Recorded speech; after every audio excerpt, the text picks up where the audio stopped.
And this is a Fox News alert. A major upset in the Virginia GOP primary. Tea Party-backed candidate Dave Brat has defeated House Majority Leader Eric Cantor. Joining me now with analysis, nationally syndicated radio talk show host, I labeled him the great one, Mark Levin. Mark, you were probably the most prominent public figure supporting this guy. He was on your show last night. He was on your show a number of times before. We had him on for a good 15 minutes tonight. Gave very, very coherent solutions to the problems this country is facing. Talks about a lot of things you talk about, the Constitution. What is your analysis? What happened here tonight? Why did he win? First of all, you just heard him for 15 minutes. Does he sound like a kook to you? I mean, the problem is that every conservative candidate, you can call Tea Party candidate, whatever you want, is dismissed. I hate to say it, it's dismissed by one or two or three of your prominent commentators from time to time, because they're pushing different candidates and so forth. I think what's happening is people are sick and tired of centralized government and the impact it has on their life, whether it's Obamacare, whether it's the Chamber of Commerce and the AFL-CIO pushing amnesty, and it is amnesty. Until we secure the border, it's amnesty. They're tired of being pushed around and bullied by Mitch McConnell and others who rub their noses in it. We're going to crush you. When he says Tea Party, the Tea Party's bigger than any particular Tea Party group. The Tea Party is Americans who rose up and gave John Boehner the speakership.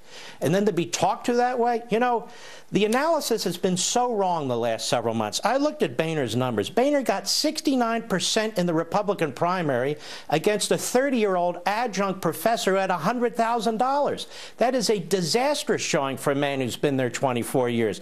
I look at McConnell, the Republican leader in the Senate. He's been elected, what, 5, 6 times? He got 60% against a citizen candidate who's never run for office before. I look at Cornyn in Texas. He ran against 4 or 5 candidates who were not well known and underfunded. He got 59%.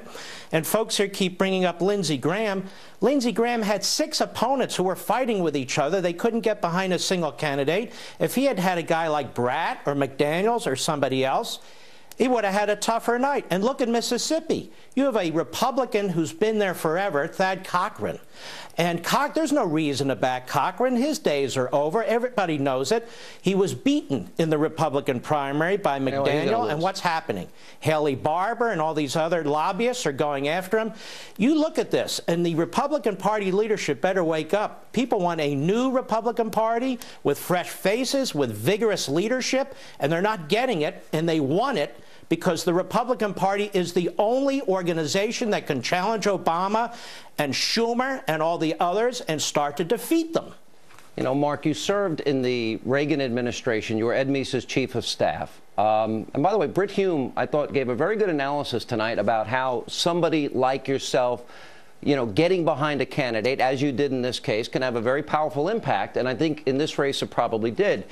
But Reagan, people forget, challenged the sitting president in '76, nearly beat that sitting president. Now he's viewed, you know, everyone loves Ronald Reagan at this point, but at the time he was taking on the establishment. But he said, is it a third party we need? He said no. It's a revitalized second party with no pale pastels but bold color differences. Do you see an analogy between this time and that time? I do. The people are yearning for a leader. They do not like the status quo, whether it's defended by Republicans or Democrats. They do not like the head of the Chamber of Commerce threatening people, telling them we're going to get amnesty or you're not going to have a nominee. They don't like Mitch McConnell getting up and saying we're going to crush you, or Boehner making his jokes and so forth. And this isn't a joke to the American people. This is their future. And we see the country slipping away, at least the kind of country that we want.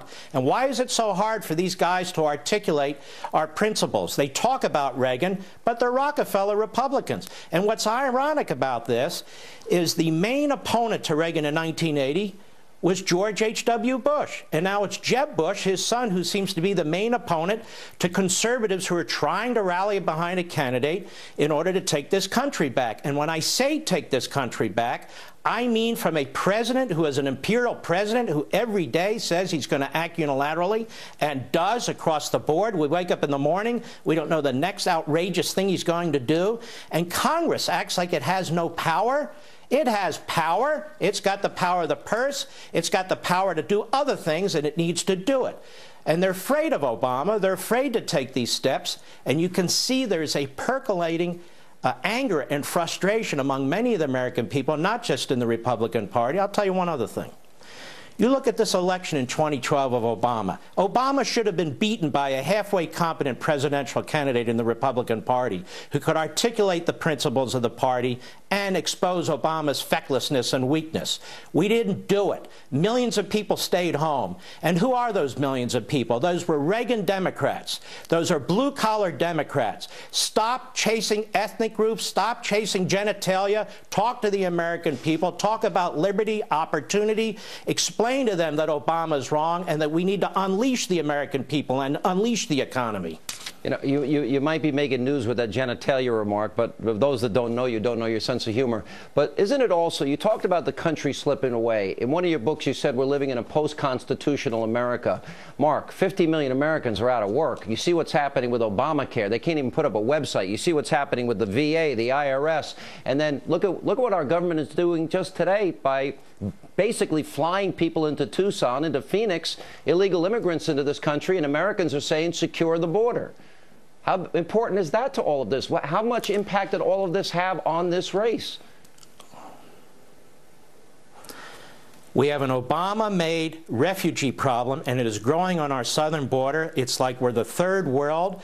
People are pouring over our border. It's the president's responsibility to secure it. He went all the way to the Supreme Court to fight Arizona and Texas and Georgia and South Carolina and other states and said, no, I'm in charge of immigration. I'm in charge of it. And what has he done? He's unleashed criminals into this country. He won't secure the border. This is what the people want. They want that border secure. They want that E-Verify enforced. And then we'll talk about the other subjects. Since 1986, the American people have been told that border is going to be secure. And now we have people coming across here. We don't know who they are. They won't stop, and we can't control it. Mark, we got to run the great one each afternoon and evening. Just check your radio dial. Thank you, Mark. Appreciate it. And